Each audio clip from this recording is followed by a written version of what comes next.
Oh, great. Perfect.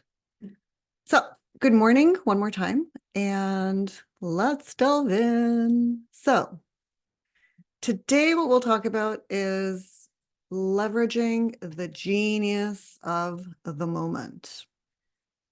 I thought this was an incredible conversation to have because so many of us are taught to actually get pulled up and out of our bodies and focus on the past or the future instead of actually being in the moment that we're in.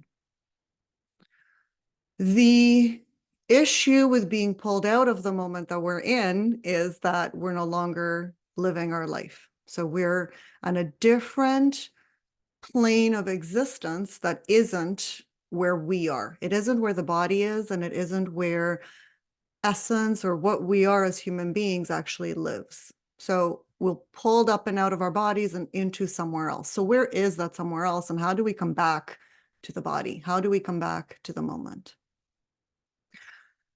And I think that that's where the genius is. The genius is in the moment that we're in, because that's exactly in that nanosecond, in that instant, is where life is unfurling, is where information is for us to pay attention to.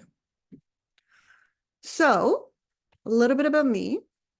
Let's just go next. Hi, there I am. I'm Stella Moresi. I am a well systems educator by choice. I am a code model coach, certified code model coach. And I do this because this is what transformed the quality of my life. Yeah.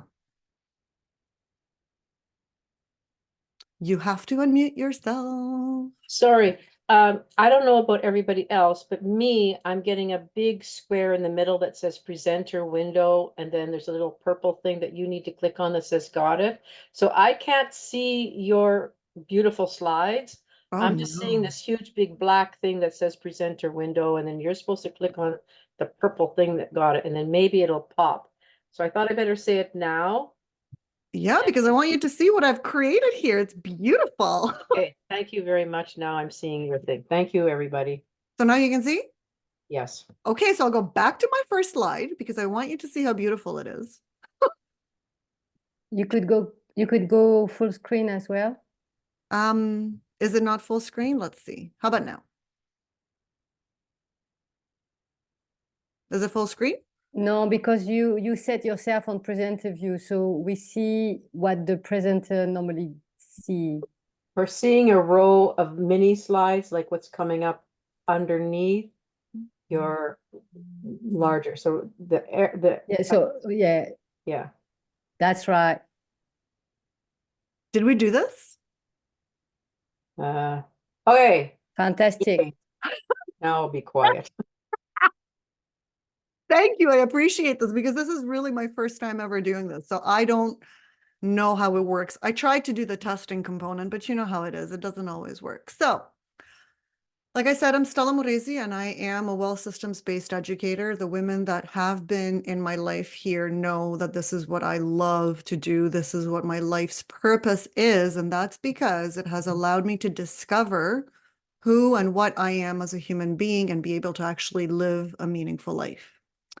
In my prior life, before I encountered this body of knowledge, I studied criminology and victimology, and I was really fascinated with the human psyche and how the mind works, as well as how does the interplay between the individual and society actually work? So it's like the conditioning and the mindset. So I was really into the interplay and the relationship between how the individual relates to and with the culture and how that shapes the individual back. So I thought, what better thing to study than criminals and victims, as they were, called at that point in time. So I really, really enjoyed doing that, and it led me to where I am today. And I don't actually, I don't do policy analysts and all that sort of stuff that I used to do in my previous life. I also I am a certified yoga teacher, and some of you have met me through yoga. And while yoga brought me to a point, it really always had a stop portion, because it's like I could be fully myself on the mat, but then how do I bring that from the mat in the moment where I am bumping up against my own conditioning, bumping up against my own inner, let's call it demons, right? I didn't know what to do with that. And that's what Well Systems taught me. So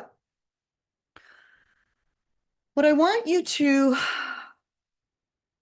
just inhale and relax your jaw and relax your shoulders and just settle into your seat, settle into your moment. And I want you to hear these words, like really hear these words with your body.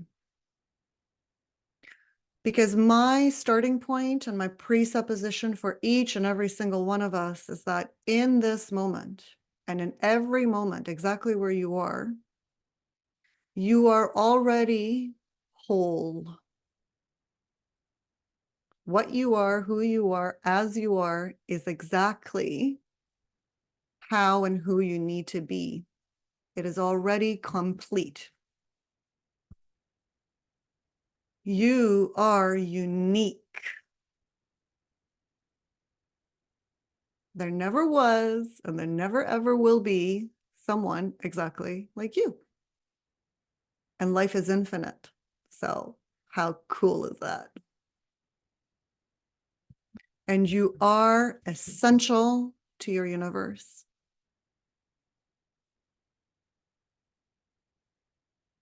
Without you here, life would be different.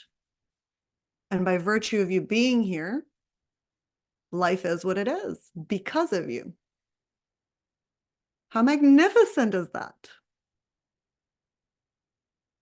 So I want you to note how your body feels when you heard these words. I want you to notice what came up for you and just pay attention to that. Nothing for you to really do other than pay attention to that. So what we'll talk about today is the differences in living. So there's different ways to live and different people choose different ways. And how we're conditioned to think, how we're conditioned to live is through planning. So if you have to make a choice, then what we do is we make a pros and cons list. We make a do this or do that list. We do all these things that allow us to plan so we can come up with the best possible solution as per how much we can actually come up with. So we try to bring up all the factors in our life and try to make a decision based on those factors. So, that's interesting, but you don't live your life from a plan. Your plan exists and can only come up based on your history. So what are the things that you're actually mindfully aware of in the moment where you're coming up with a plan? And based on your own projections of what you can do in the future and what you can create in the future. So it's like pulling from things that you already know, right? It's pulling from things that your intellect can already account for. So this is an interesting thing because we're taught to live like this. And from where I stand, that becomes a powerful distraction from actually being in the moment that we're in. Because it's given what I know, and it's a lot about how the human body works and about how the human mind works, about how the messages from what we are as human beings actually come in, because they don't come in through our intellect. Our intellect is a selection tool. It is not a processing tool. The body is a processing tool. So when you're in your intellect and you're seeking to come up with your plans, it is a very limited amount of content that you can come up with, and then it becomes a distractor. Because the truth is that the point of power is in the now. And so I'll spend this presentation convincing you how that's true. So the way that we will do this, and what we'll talk about in the next half an hour or so, is the things that, what does it take for you to awaken to the fact that the point of power is in the moment. The point of power is in your intuition. The point of power is in the now and how you engage the now and move forward. So what are the things that you require that are absolutely essential for you to be able to be in the moment that you're in. So what does it mean to be present? And what does it mean to pay attention to your moment? So that's the temporal component of this whole presentation, is time and space. Time happens, exists only in the moment that you're in. There is no past and there is no future. It all coalesces and intermixes and lives only in the moment that you're in. So it's a very interesting, paradoxical thing, because you think that there's a past and you think that there's a future, but that is not true. All that actually lives, and I'm happy to share some information with you about the mind fuck that this actually is, but it's like all there is the moment that you're in. So if you're present in the moment and if you're paying attention to and through your moment, what you do is you actually create space inside your body, and we'll talk about what is the body, space inside your body for movement to happen. And when movement is happening, well, flow becomes a way of life. And flow, I mean, everything's designed to be in movement. There's nothing that's fixed and stagnated. That's just part of life. It's an essential part of life. But we live in a culture that kind of doesn't want us to change. It kind of doesn't, like, it wants to put things in a fixed box and keep it there. It doesn't work. So then we'll talk about what's the truth of your experience, the recognition of authenticity. The women I work with and the people I surround myself with are a little bit obsessed with authenticity. Like, they're looking to become their truest selves on this planet, at this time, in this body. So you can take several lifetimes if you want. I'm looking to do it in this lifetime. So it's really important for us to be in the truth of our own experience, not the story of, what each of you, so it's like for me to be in my moment, not what's true for you, but what's true for me. And we'll explore what that looks and feels like in a moment. Because how you get to the truth of your experience is through the power of your body. So your body is the only one that can calibrate for truth. Oh, I just realized that this kind of, in my mind, it went like this, but here it's like 1, 2, 3, 4. Anyway, it's cool. So now we're at the power of your body because your body is designed to be a truth detector. So your body is the only instrument that can calibrate for truth and for bullshit. So how you relate to your body and all the stuff that comes up when you hear the truth of your experience, that's what gets masked by the intellect. So your mind has been conditioned to be programmable, to be predictable, to be habituated. So we're really a habituated species. And simultaneously, we're a species that can pattern interrupt our habits and create new habits that actually serve us. So this is really important because you can live from different states of existence simultaneously in and from the moment that you're in. So how you pay attention to that makes the difference. And that's what leads to how you overcome your perceived limitations. So I don't know if you guys are familiar with Greg Braden and his work and how he defines divinity. And I just heard that recently and I loved it so much. Is not some like divine etheric, like, well, it's not how he defines divinity is our capacity and ability and willingness to overcome perceived limitations. I mean, how cool is that? Right? In the moment where you overcome a perceived limitation, you know your own divinity, and it's layered and layered and layered. So it's pretty cool. So, oh yeah. Here's how you know intuition works. If this thing was coming your way, what do you do? So there you are, standing on the ledge of stepping forward somewhere, and you see this coming your way. What do you do? Do you sit there and ponder about whether you should take a step forward or back, or if you should go left or right? Do you sit there and think about, I wonder what the truck driver will think if I step back? Will the truck driver be offended by my stepping back? Do you make up stories about what has happened in the past? Or do you simply intuitively and impulsively just go, yikes, and pull back? It's quite likely that you don't sit there and think about it, because if you did, you'd be dead.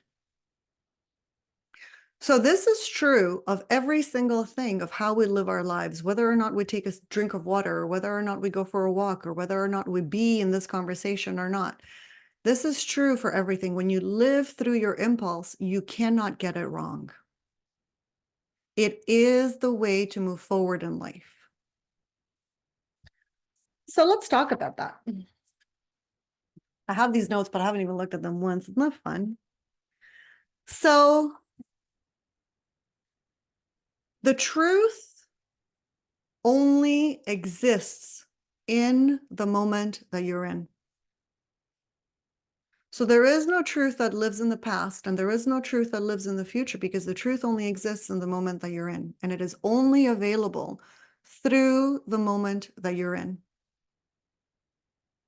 So let that sink in for a moment, because we think what we hold historically from the past is true for us in the now. It may or may not be. But we're conditioned to hang on to stuff, and we're conditioned to tell stories about stuff that make our moment, that make it appear as if what was true in the past is true in the moment, is true in the now, and it may not be. So how good can you get at actually paying attention to what's actually here and now, and what's historical and what's future pacing? So you'll see in this Venn diagram that I made up that there's the ultimate truth of our moment and of our experience. Then we've got things like strategizing and planning, which come from the cultural conditioning that we've internalized as real and what the culture teaches us. So when we choose to make plans, it's because it aligns with what we think is true and what the culture teaches us, right? And then we also create strategies around that. And when that comes from what you internalize as real and what the culture teaches you, well, you notice that that's what your beliefs are around who and what you are and how the world works and what you should do, which then, of course, directs the plans that you'll be making and comes up with the strategies that you'll be creating. But none of that exists outside of the moment that you're in, right? All of that exists at some other temporal time and space, and you pull from it and you bring it into your moment when it does not actually exist in the moment. All that exists in the moment is you, your body, your mind, and your capacity to hear yes or no, left or right, move forward, move back. That's all that there is in the moment. And everything else comes up as a distraction to pull you away from your moment. So I find this all very interesting, because this is how we're conditioned to be, right? Like culture teaches us to not be in our moment. Culture teaches us to get pulled up and out of our moment and be somewhere else and make decisions in our moment from a different time and space. Isn't that interesting? Because when you know how so you got to bear with me if you're new to this conversation, and if you have no idea what I'm talking about, that's okay.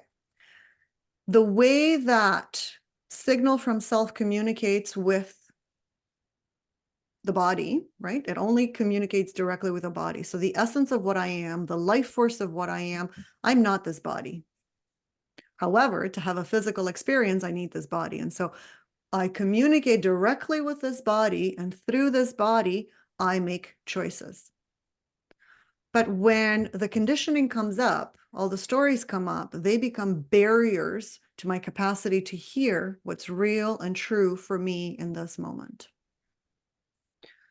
So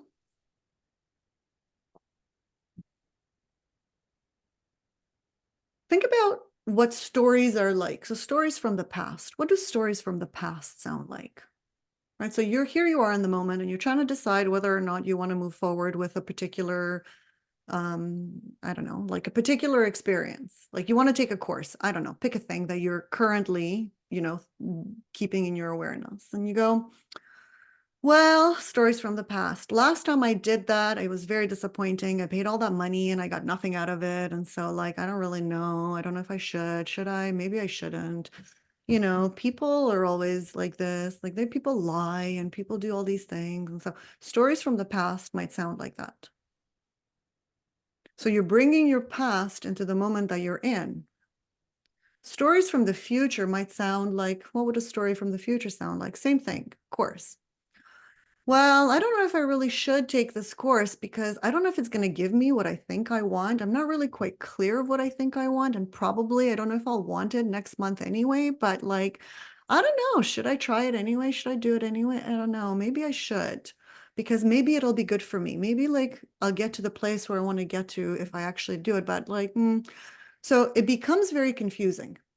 So you can see when you're pulling stories in either direction, the point of that is that it becomes confusing. And so you're conflicted. So you don't know how to make a congruent choice because you're not in the here and now, simply hearing the very clear yes or no.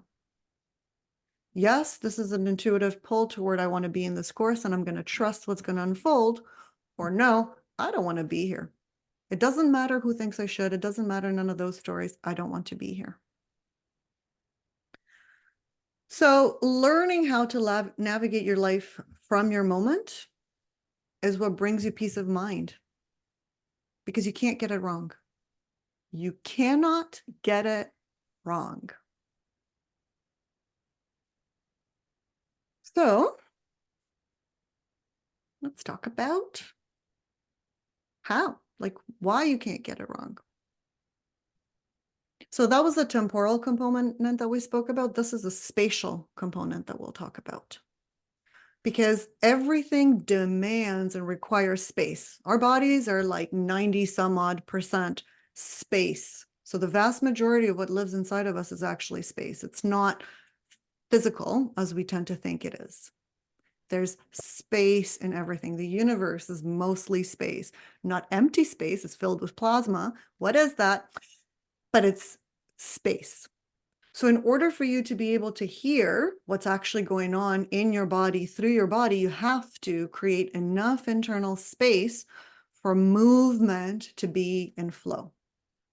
And when that happens, there's a very ease that's actually associated with living your life. There's an ease associated with being in your life, with being you in your life. Because what happens, let's pick on water. So like what happens when water stagnates?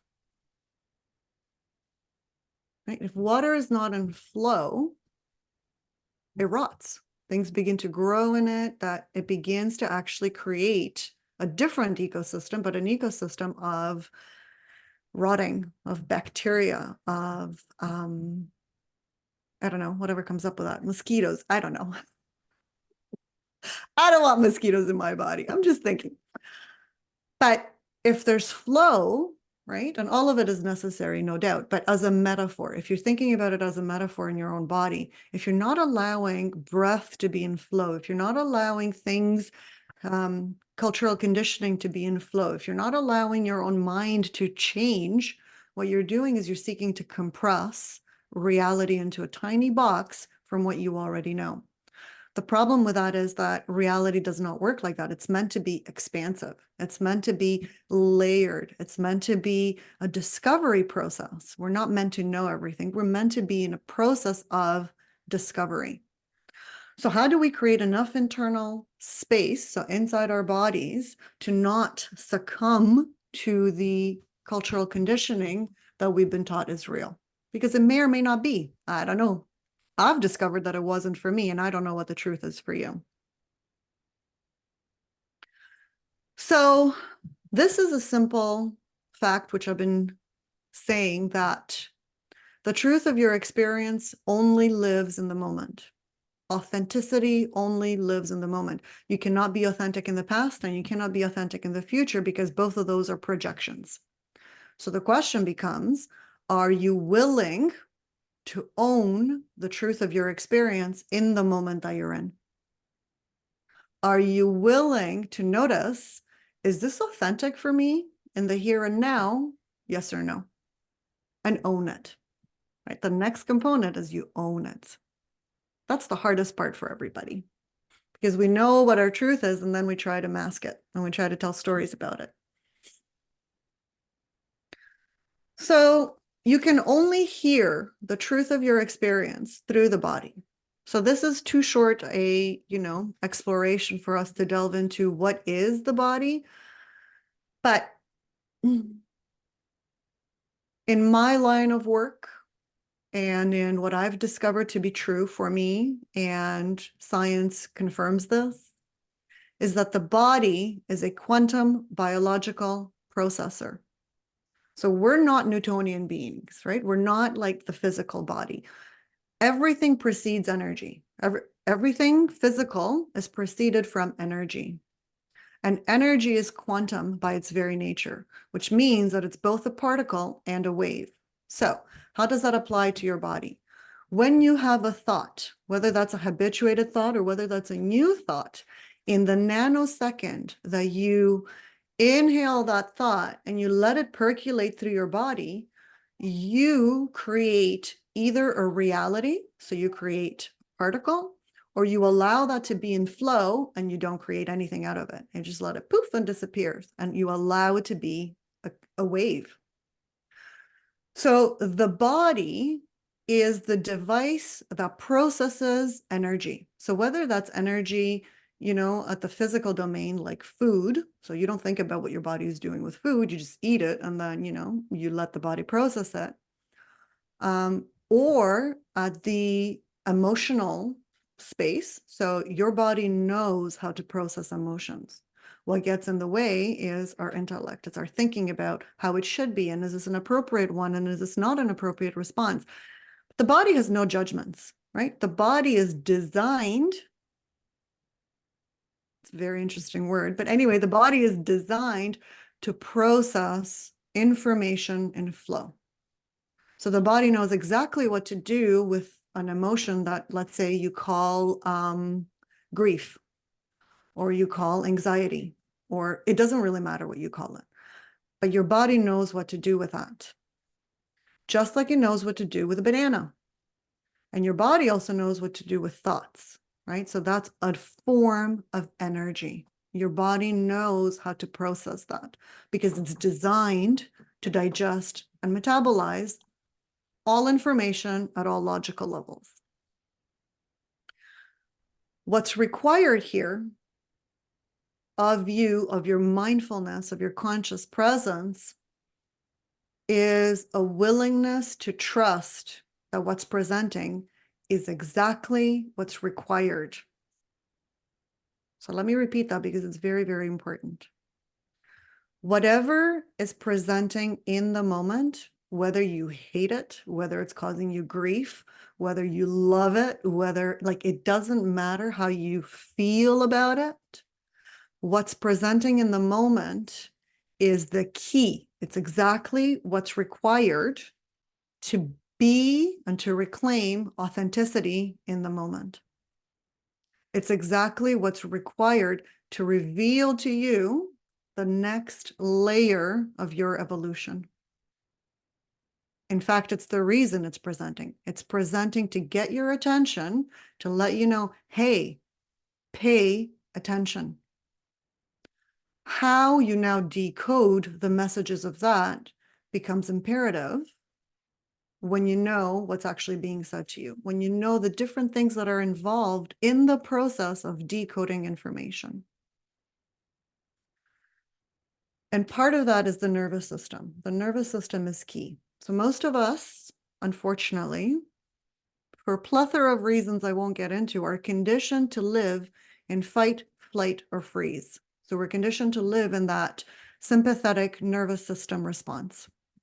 We're constantly on edge. We're constantly unsure. We're constantly second guessing. We're constantly in the space of like tension because we don't know how to trust ourselves. We don't know how to trust our body. We don't know how to trust our minds because we weren't taught to live like that. And the process of parenting and the process of the culture taught us the opposite of that, unfortunately. So I could tell you a big long story about that and patriarchy, but we won't get into that today. We can definitely get into it at another time. But there is a reason why that's happened. And the point is, are you willing to discover a different way to live for yourself? Because it's meaningful for you, because you want to expand, because you want to understand your mind, yourself, you want to own your mind, and you want to live a congruent life. That's a choice. So there is a process, there is a context, and it's perpetually in evolution, right? Like I am perpetually evolving. Why? Because there's always more. And part of what I've discovered is that the difference in, oh, I was talking about the nervous system. So most of us are living, I distract myself, in fight, flight, or freeze. But the alternative is when you begin to create internal space, when you begin to own the truth of your moment, when you begin to actually live deeply rooted in your body, what happens is you're activating your parasympathetic nervous response. So the rest and digest nervous system response, which is where we're meant to live, right? Like as human beings, we're meant to live in that space of calm, of peace, of serenity, of congruency, of validation of our inner knowing. And when you live in that space and you trust your body processes 3 trillion cellular interactions per second. That's a lot. So that's more stars than there are stars in the galaxy. So more cellular interactions in your body than there are stars in the galaxy. Than there are grains of sand on the planet. Our bodies are magical. And our intellect, which we've been taught to live from, to calibrate from, can process, are you ready for this? Plus or minus 7 interactions per second. So if I were a betting person, I'd bet on the body. So, oh yeah. Truth is, we're wired for repetition. So we're wired to repeat. And most of the wiring and the repetition has happened by the age of 7. So the Jesuits would say, you know, give me a child till they're 7 and I'll show you the man. We know that with Pavlov's conditioning. We know that over and over and over that the way that we're conditioned to live, particularly as a child, and the strategies that we developed as a child become our coping mechanisms as we move through the world as adults. So we're actually programmed to be predictable, right? When people say be rational and be reasonable and think about this, what it's saying to you is that be predictable. So fit into a box where I can calibrate for who you are. Because if each of us are living from the moment that we're in, we're not predictable because we don't know. Like, I don't know what the next moment is going to bring, but I trust it. I don't know what the next moment's going to bring, and I know my husband trusts it, right? Because this is how we're meant to actually live. But our intellect comes in, and what do I mean by intellect is cultural conditioning. The programming that we were exposed to as children, for the most part, becomes the platform, the foundation from which we build into our adult life. And then we actually use that to try and control and try and manage and try and be predictable for ourselves. So anything that we deem irrational, anything that we deem unreasonable, anything that we deem, you know, not culturally acceptable, we want to shun, we want to put away because it doesn't fit our box. So that's a problem.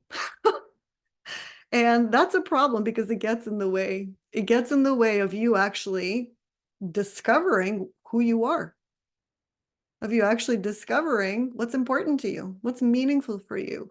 Why are you here on this planet at this time? Like, it gets in the way. It's not a fun way to live. It really is. I mean, been there, done that, because for those of you that don't know me, I have a decade-long relationship with substance addiction, depression, anxiety, borderline personality disorder, bipolar personality disorder, all kinds of labels that were supposed to be lifelong. And it's like, what a croak of shit, pardon my French, because I don't identify with any of that any longer, right? But in a world where the reality that I'm exposed to says, this is how it is for people like you, all I've got available to me is lifelong lithium drugs, right? All I've got available to me is like all that sort of stuff. But that reality, the construct of reality, has been shaped by whom? Who controls the narrative that I am exposed to as a child? Who controls the narrative that I am exposed to in my culture? Who controls the narrative that I am exposed to as an adult? In other words, who are the storytellers that you trust? Because their stories become your reality. And is that true? Is their reality true for you? So if you were plucked from this culture and you were dropped into Saudi Arabia, let's go extreme, why not?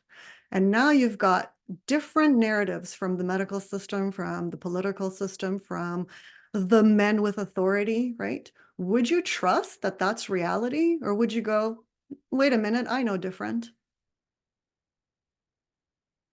So what happens in this culture, in this realm that you're actually in? And you presuppose someone else's reality is real and true. It's a good thing to ponder. This is what I wrote my master's thesis on. It was fascinating. Who gets voice? Who gets voice in the media and who gets voice otherwise? So the whole thing with this slide, the whole point of this is that the perceptual filters that we internalize as children, particularly, become our anchors. So they become the triggers that tell us this is what's real and true. They become what the wiring within our nervous system. Remember, we're programmed to be predictable, habit. The wiring in our nervous system that says, this is what's real and true. And I'm here to challenge that and to let you know that it's an illusion. It is all an illusion.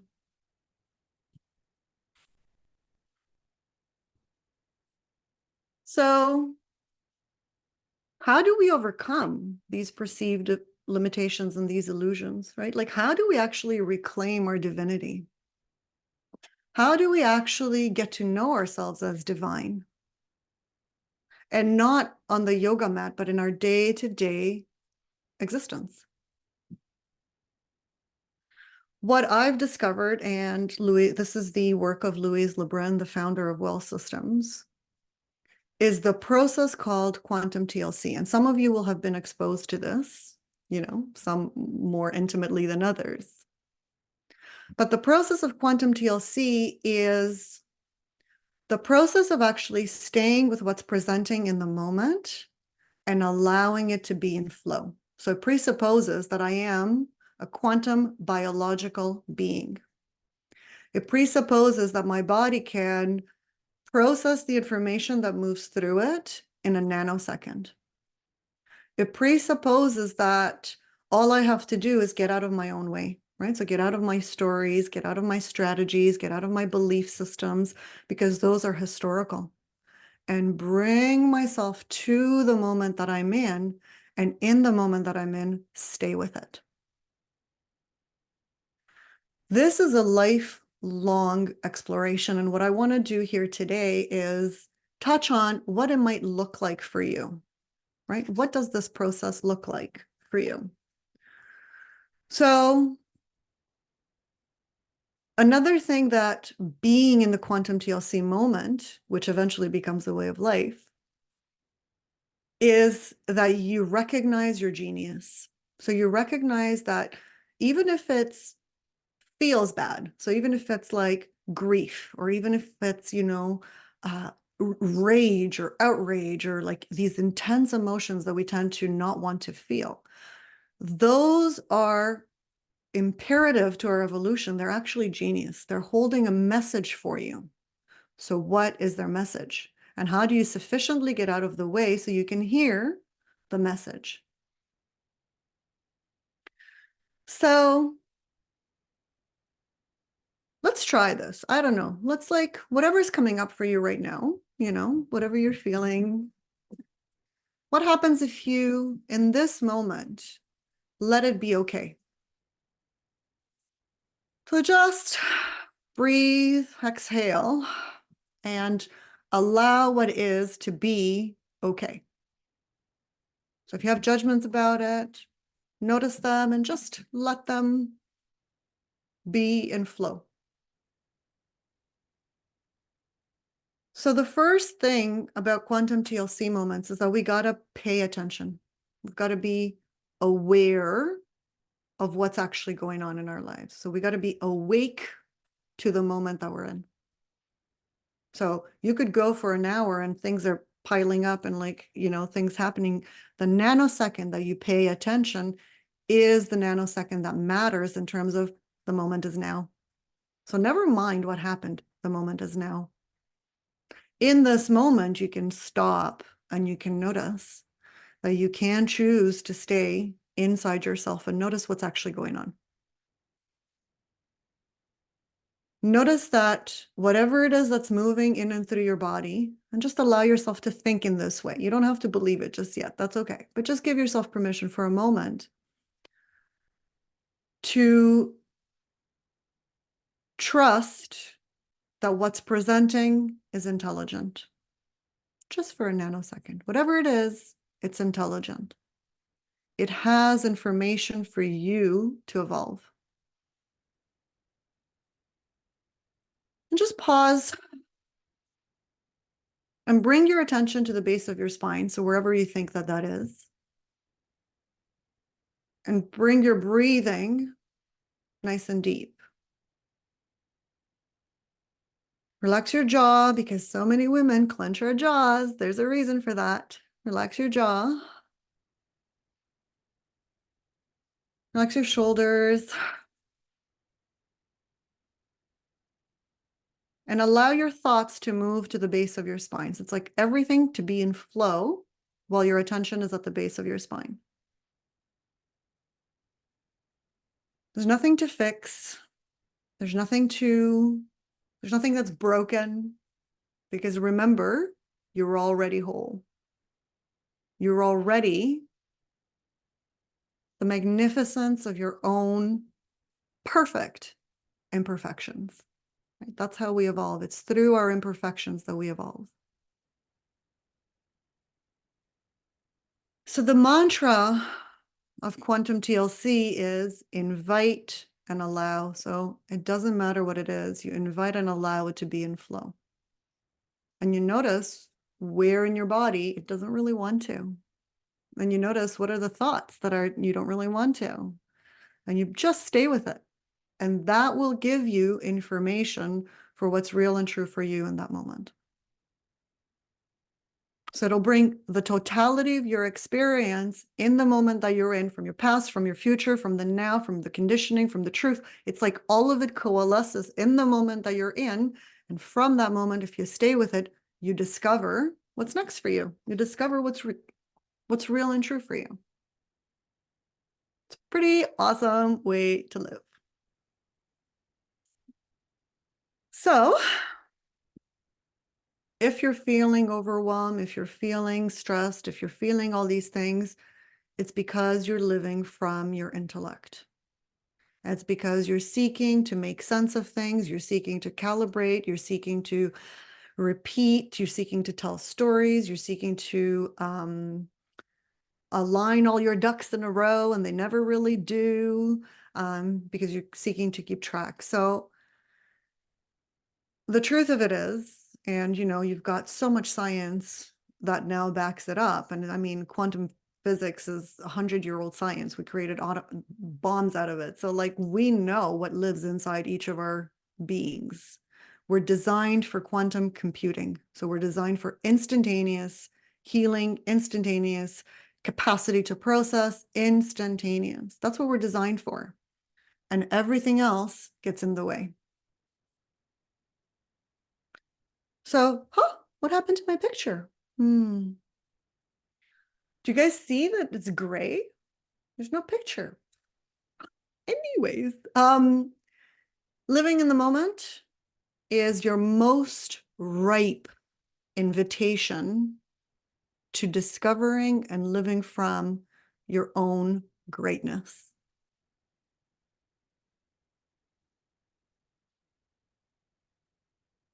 And from where I stand, it really is time for women, specifically for women, because we are the leaders in the creation of whatever the new world is. We are the leaders.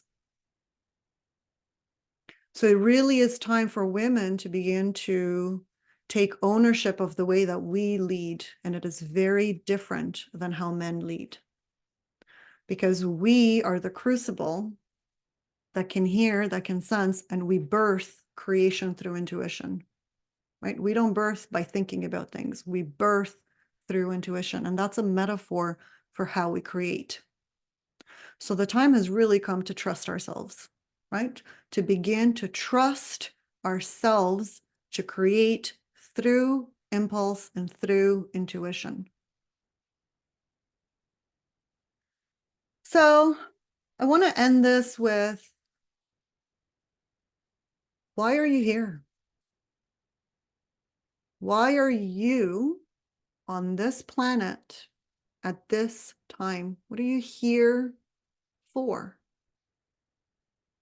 What is your life's purpose? And are you living it? Where in the trajectory of the layered journey of self-discovery are you? Do you know what your life's purpose is? Do you want to know what your life's purpose is? So, oh yeah. As a generalization, the women that I work with and the women that are attracted to working with me are seeking accelerated personal evolution. So they are really done with slow and incremental, and maybe next year and maybe in the next decade. It's like now. Now is the time for me to take ownership of my own life. Now is the time for me to reclaim the quality of my own mind, right? So they're looking to shed the cultural conditioning that says you can't and you should and you must and you ought and all that sort of stuff that comes up from cultural conditioning. They're here to actually embrace their authentic selves. And it's like, you may have no clue what that is. I sure didn't when I started. And, I was a trained yoga teacher at that time. But I was looking, right? Like I was actively seeking to discover. And what I wanted to discover most of all is how to transform the relationship with myself, because I was really done relying on drugs to help me feel better about my shitty life. So I wanted to take the lead in my own life. I wanted to become the powerful woman that I know myself to be. So then I discovered this process that I shared with you a little bit about. And I mean, it is so deep. And it takes presence to actually engage it. So I discovered that this works for me. And so I've decided that I want to share that with the world, because whatever else I was doing in my life suddenly became insignificant and not important. So this is, as a generalization, this is what the women that I work with are looking for, some elements of this, and they definitely don't have the words of personal accelerated evolution. Like, who talks like that? But they're looking for that nonetheless. So this is the well systems way of life, right? Like all of the things that I've described is part of the well systems way of life, right? So we talked about that the body is the key, right? The body reveals to you the truth of your experience. It cannot lie. Your body does not know how to lie. It has no intention to do so. Your intellect can do that. only your intellect lies. So think about that, if you're in front of the truck thing, right? Like your body will let you know in a nanosecond, move back. So it's the same thing with any and all decisions in life. Your body is the filter, the perceptual filter. So it's like the color, the glasses that receive, processes, creates, and transmits signals. So this is the language that we use in well systems. There's different signals. There's the signals from the essence of what I am, the truth of my own experience. Then there's the signals from our cultural conditioning and the signals that I've internalized as real. So it's all right if you don't know, what I'm talking about. It's fine. Your intellect is a selection tool. So your intellect is like the mouse on a keyboard where it's designed to actually choose. It's not designed to process. So we have been taught to give the mouse of our computer, the intellect, the job of the processing. Doesn't work. It cannot choose. What chooses is the hardwiring, right, of the body, In a well systems way of life, we presuppose that every response is an intelligent response. And that beyond your judgments and habits, there's genius there. So there's a genius to the way that you navigated the world until now, and it may not be serving you anymore. I don't know. Transformation requires space, which is intention. So how intentionally do you move about your life? Movement, which demands attention. And flow, which becomes the invitation. So space, movement, and flow are imperative to actually moving through the world in an intuitive way from the moment that you're in. There are no accidents in the universe. No accidents in the universe.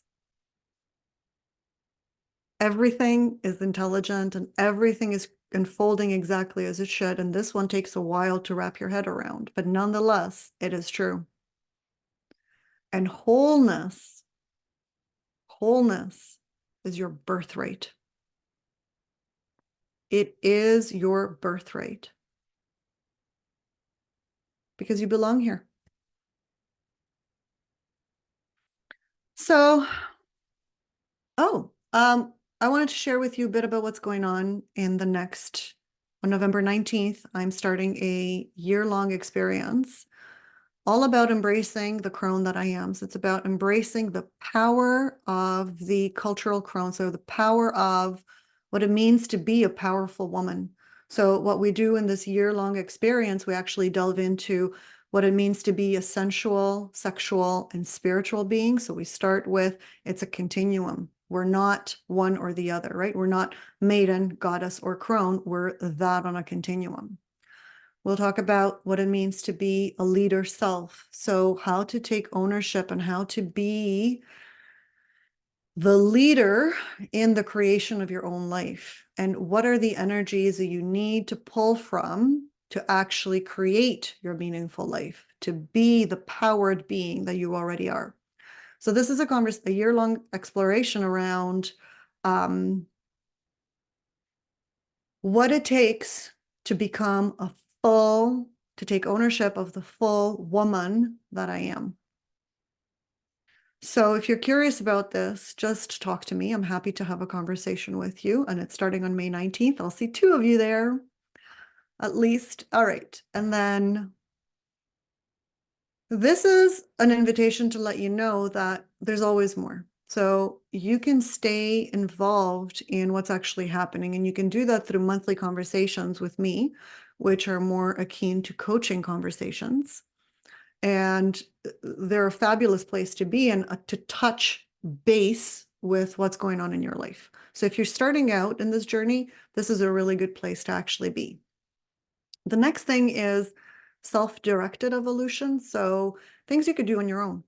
And I highly encourage you to do on your own if you're looking for a different way to live. The decloaking and living authentically audio files are critical. They are sort of like the starting point to this whole journey. And they speak to the power of the process, which is what we're looking for. We're looking for a different process to live our life that's not the habit. And then there's the cultural Crones. This is free, so you can actually start to listen to that for free, and then just notice what it's like to be in these conversations, because they are different. They're different than the conventional conversations that most people are having. So with that, I'll leave you with this Louise Le Brun quote, which I thought was fitting for our conversation. In the moment, we become leaders, not of any particular way of moving through the world, but leaders for replicating how to discover meaningful lives and then live them. Perhaps living a meaningful life would be a novel approach for us all.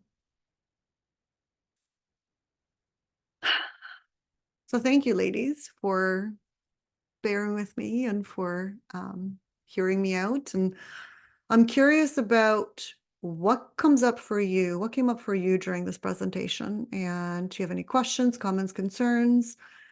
I would love to delve into that with you and see where it takes us.